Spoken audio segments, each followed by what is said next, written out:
Some supercar showrooms are all glitz and glamour from the curbside. Others hide their multi-million pound stock away from prying eyes in nondescript industrial units.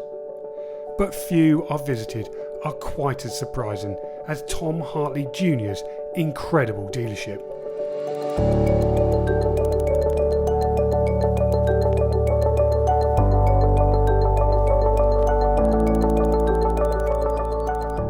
Sandwiched between a tyre shop and a branch of Screwfix sits an Aladdin's cave of automotive history.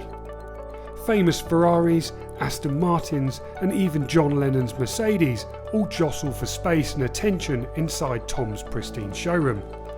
But in a world where supercar dealers are becoming more and more in vogue, what is it that makes Tom's business stand out from the crowd? Firstly, the stock, the genre of cars that we specialise in. There is nobody else that specialises in, we have from pre-war cars to the great 1950s and 60s GT and sports racing cars, modern supercars, Formula One cars, anything that is collectible or deemed special in the motoring world is what I like to specialise in. But then also what makes my business more unique is the fact that we buy and hold in stock and bear the risk on most of our inventory. With the huge sums of money that are involved, I imagine that the stress is very high. Is that the case?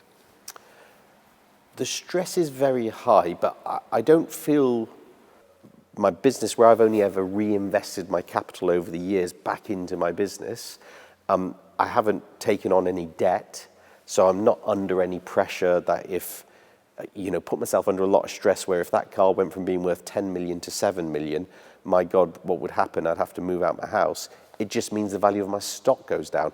And as it happens, I like the cars so much and I believe in all of our cars so much that we buy for stock that I probably wouldn't take the loss anyway. I'd probably hold on to it a bit longer.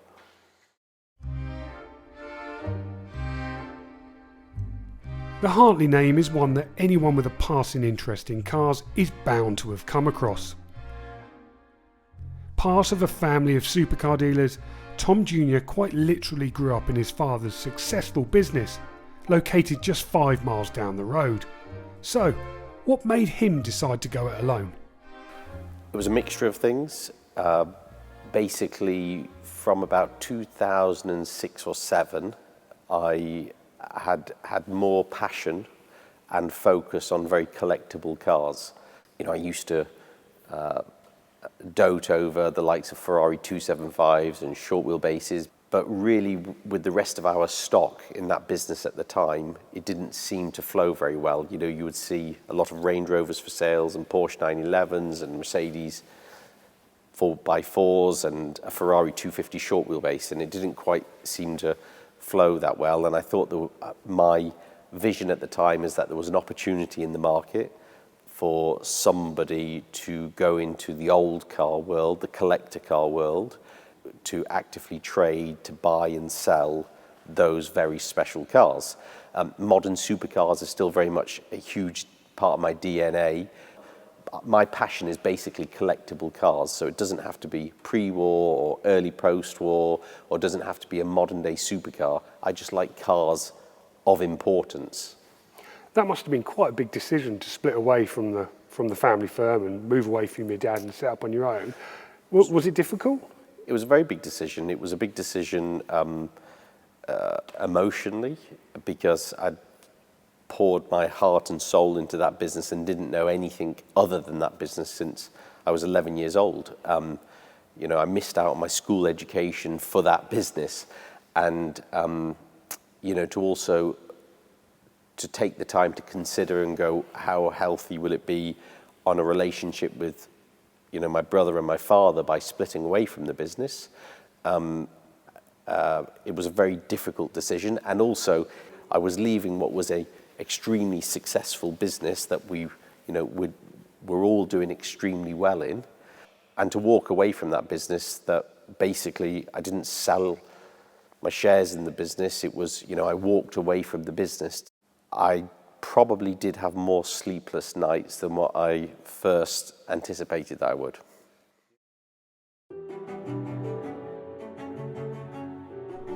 Tom's recent accounts show he made a staggering £20.1 million profit on the sale of just 77 cars in his last year. His turnover was £181 million, which meant he was making an average of £266,000 on every car he sold. So how does he do it?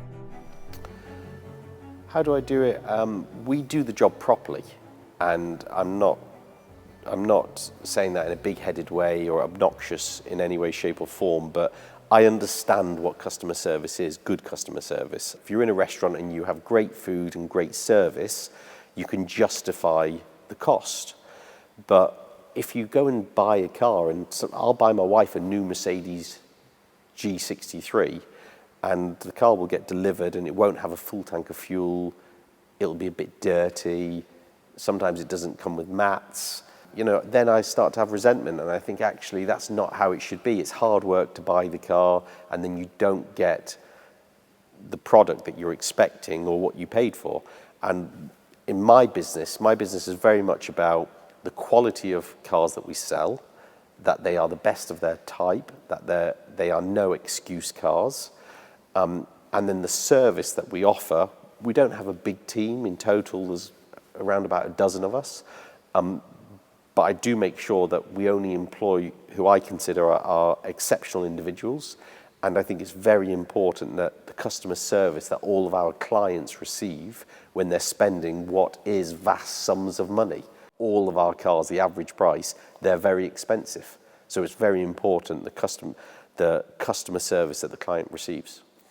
I know when we recently posted your incredible results, your dad commented on our Facebook and our Instagram posts how proud he was. He must be incredibly proud to see that his son has set up a business like this. I guess I hope so. My father did actually send me a message. We don't talk about business with each other, and we haven't done in 10 years. And then he actually forwarded me your post, I think it was, on Instagram maybe, and he sent a nice comment with it. So yeah, it was very nice to receive.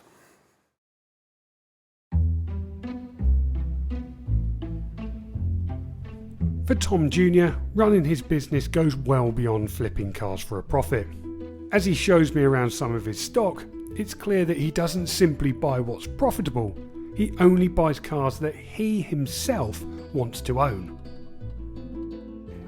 The scope and scale and diversity that you have in your stock is huge. I mean, how do you have the knowledge to know what to value these sorts of cars at? Well, you can't look at the cap book, no, can you? knowledge only comes from experience.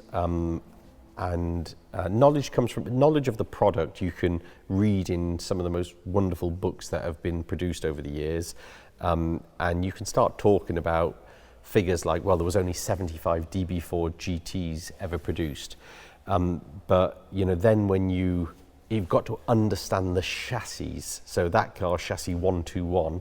And and go, actually, that car's always been a bloody good car. I've known the reputation of that car for many years, and it used to belong to Terry Bramall in the north of England, who's got the most wonderful collection. And that's how you really understand the values. And then you think, well, what was the last DB4 GT that I sold?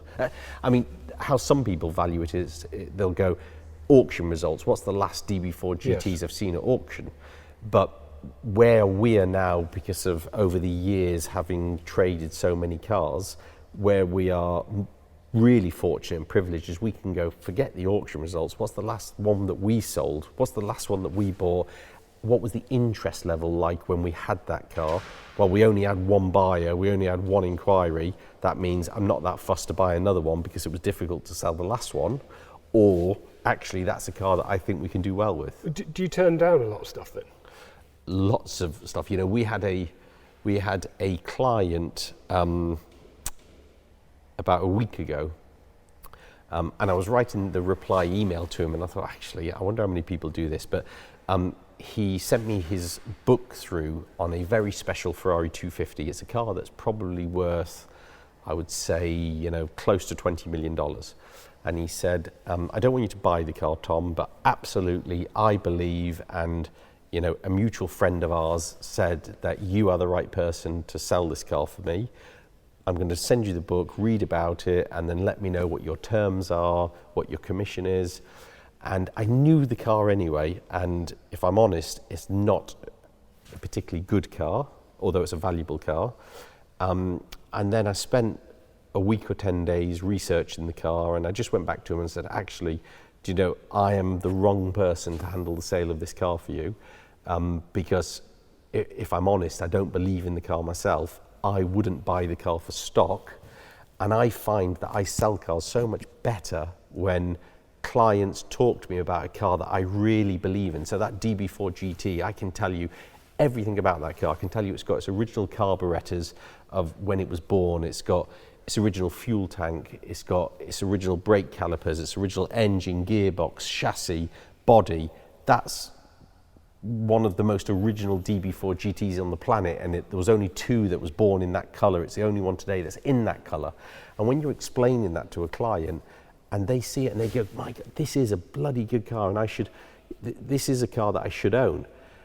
But we're not dishonest, and if you have a car that isn't a good car and somebody says to you, hey Tom, okay, this car, like circa $20 million, what do you think? And I go, I don't know, it's not that, I don't know, it's not got its original body, it hasn't got its original engine, a lot of the chassis has been replaced, and it's a bit like Trigger's broom. It's like what is actually left of it that was original.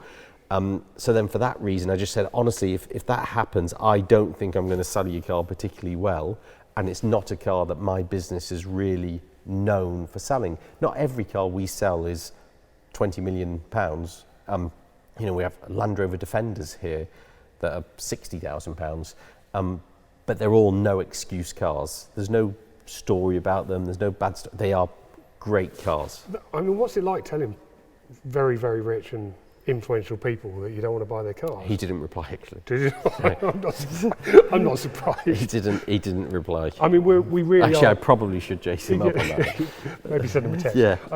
I mean, we really are in special corner now, aren't we? I mean, some of these cars are absolutely incredible. I mean, pick your favourite and tell me Well, pick my favourite. I mean, this car nobody knows about yet. You are the first person. I don't know when this is going to go live. Well, it's going to have to be soon now. Hopefully not that soon. But nobody knows about this car at all. So this has been one of our really well-kept secrets. So DB4 GT Zagato, chassis 188. It's the only one of the 19 cars produced that's got open headlamps. And this is a car that we have had in stock for about 2 years. And we decided, because when we bought the car, it was in its non-original colour. This is its original colour. It was dark blue. It looked very nice, but it was dark blue. But it had an older restoration, so it was restored in the 80s, and it looked like it had been restored in the 80s. And we decided that the car was just way too important, and we was doing an injustice to the car, and also we wouldn't get the most money from the car. We wouldn't achieve the best result by presenting it the way it was. So we sent it to the best people on the planet, which is Spray Tech, who are Aston Martin restorers. Bodyline's done some of the body work. RS Williams done the mechanics. These are the best Aston Martin people. And it is literally fresh from a 2-year restoration, and this car is a reference restoration. It's perfect in every way. So we're going to be offering this car to selected clients over the next couple of weeks, and if we don't achieve a sale with any clients that we've got shortlisted, we will then publicly launch it on the market. What's the price tag of some of those? This is about £10 million. £10 million. Yeah. I mean, it looks brand new. It's perfect. This car is absolutely perfect. But then, DB3S. So, do you remember a famous racing driver called Peter Collins? Yes. So Peter Collins, quite a good-looking man who had a beautiful wife, and he was known for being a Ferrari works driver and an Aston Martin works driver. But it all started from this car. So this Aston Martin, not only did he drive it for Aston Martin, but then he bought it from Aston Martin and campaigned it himself. This car raced in the Mille Miglia and it raced in Le Mans. It's a works DB3S, and they only built 10 Works DB3Ss. And of the 10, this would be, for me, in the top 3 of the 10 cars. So, I mean, what would this be worth, Tom? This car is a £7.5 million car. And how long have you had this in stock, for an example? We've just launched it for sale probably, 6 weeks ago, 8 weeks ago. And have you done a restoration on this? Nope. No. This is as you bought it. Yes, we don't like restoring too many because Right. you just tie it up. You tie so much capital up for a long period of time. Yeah. But if you want to know about something that's unbelievably special, this is a car that I found quite easy to sell, and we have recently sold this car. Oh, okay. And not shared that with anybody. But if you want to know what I found quite easy to sell because of its history and because of being able to talk about it so passionately, is this car. So this car, there isn't many cars in the world that you could put a strong argument up for saving millions of lives. So it's the Le Mans winning Jaguar C-Type, lightweight C-Type. This is the 1953 Le Mans winner with Duncan Hamilton and Tony Rolt. And this is a car that still today retains its original chassis, body, engine and gearbox. But it's the first car to have been fitted with disc brakes. So because of its success at Le Mans and destroying the field, and basically the disc brakes was a big factor to that because they performed better and lasted longer at the end of the race. Car production, other manufacturers focused on introducing this new disc brake design that had been in the aviation world beforehand, and this is the car that it was first introduced with. And the brake calipers that are on the car today are numbered number 2, so they are the same calipers that it was fitted with in the race, and those calipers are the second set of brake calipers that were ever produced. Is it cars like this that really gets you excited? I mean, I can tell when you're talking about it, you absolutely love them. If this is a national treasure, simple as. It should never be allowed to leave the UK. It is a national treasure. And it's really been a privilege. The most valuable cars in the world today are probably, there's a few Mercedes-Benz that would get the title because Mercedes never sell any of their cars. They always retain all their great racing silver arrows. And then obviously the prancing horse on a Ferrari, the 250 GTOs and Testarossas are so valuable. And don't get me wrong, this is a mega valuable car, but it's not quite to the same levels of those. But this has to be in the top 5 important cars, probably of all time. So, I mean, what is something like this worth? Because we have just sold the car, I feel like I'd probably wouldn't be appropriate, but all I can say is it's worth considerably more than the DB4 Zagato. Right, okay. Well, I'll leave it at that. Yeah.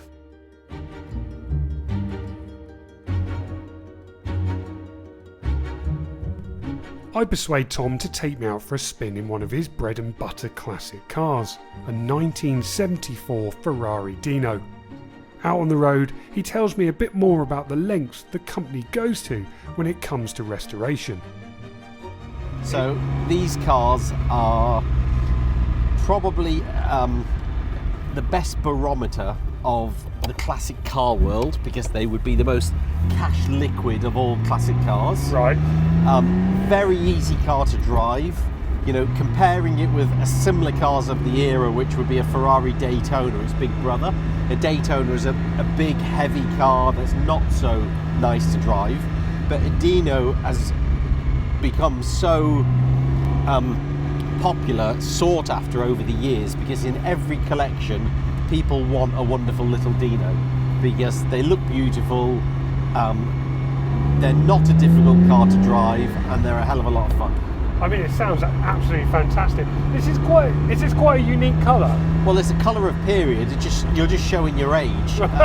It is a rare colour in Dinos because so many of them were in retail red, and this car, when we purchased it, actually it was in red, and we decided to put it back to its original colour, and we sold the car whilst it was in refurbishment. However, before it's delivered, one of my team, his job this week is to do 500 miles in the car. Is it really? That's his job. Wow. I did ask him and say, just explain to me remind me who is paying who. The gentleman that we sold this car to is a very good client, and I just know what it's like to have a car that's got a freshly rebuilt gearbox and a freshly rebuilt engine, and it's really good to do between 500 to 1,000 miles in it, because it just loosens everything off. It makes it more like an old glove. Does it surprise you, the sort of people who are buying the cars that you're selling? Or is it always the same types of people? Absolutely not. Like, we meet so many different people from so many different walks of life. Where I think our business benefits over, say, some of our competitors in the old car world is that because we have a mix of modern supercars and classic cars, we have a much more diverse clientele base. So we introduce a lot of new car people into old cars.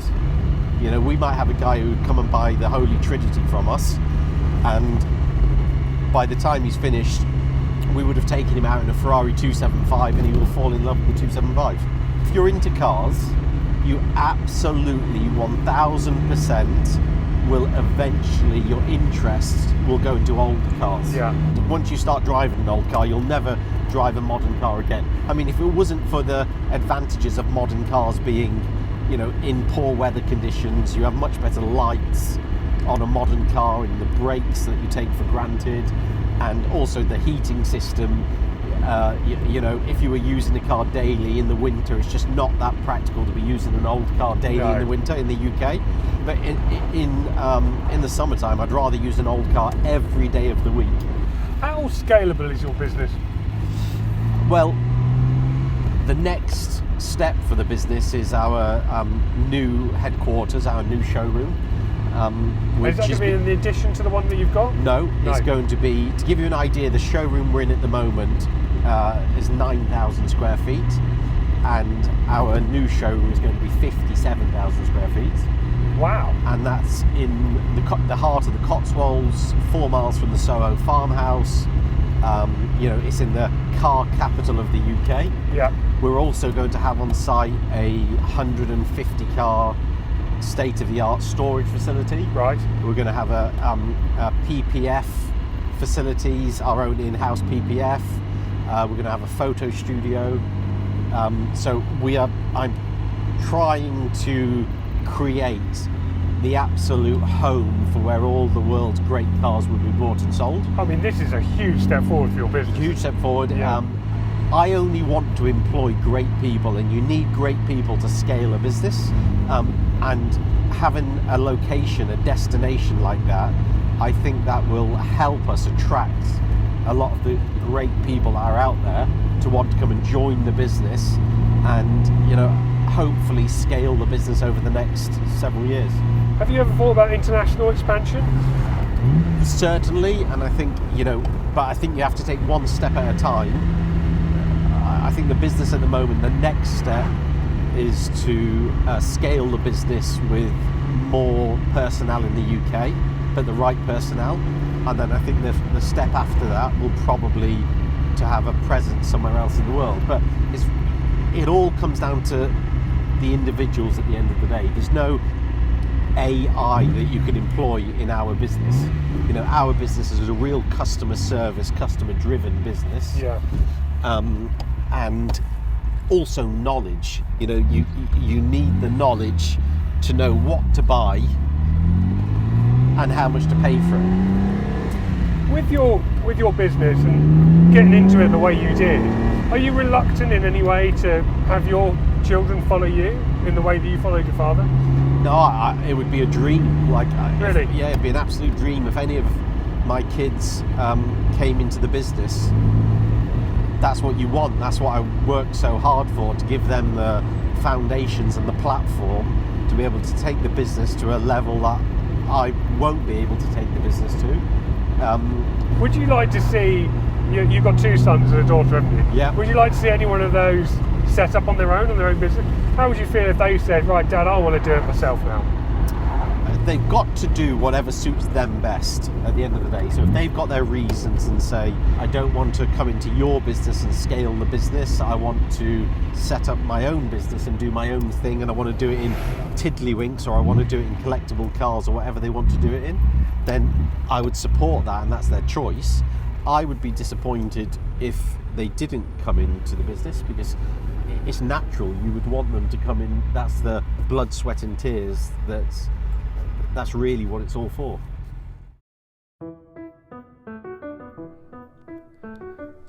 Tom is a man that's clearly passionate not just about his business, but the individual cars he sells. Back in the showroom, I ask him, is he in this business for the money or the metal?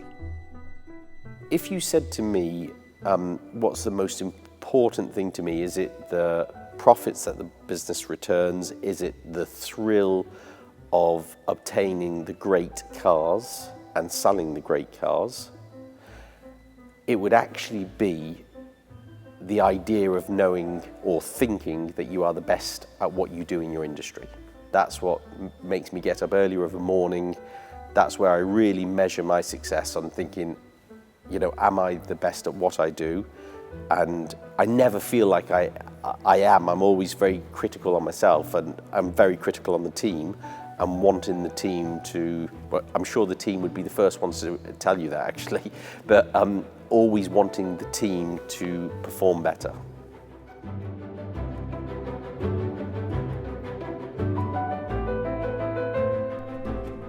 As classic, super and hypercar dealers go, Tom Hartley Junior really is in a different league. His cars are immaculately presented, and his incredible specialism enables him to sell some of the world's most desirable models and make incredible margins in the process. With that comes the trappings of success. Tom's accounts make for enviable reading and would actually put some franchise dealer groups to shame. But behind it all is a passionate man who clearly loves what he does and the cars he sells. For more videos like this one, make sure you're subscribed to the Car Dealer Magazine YouTube channel.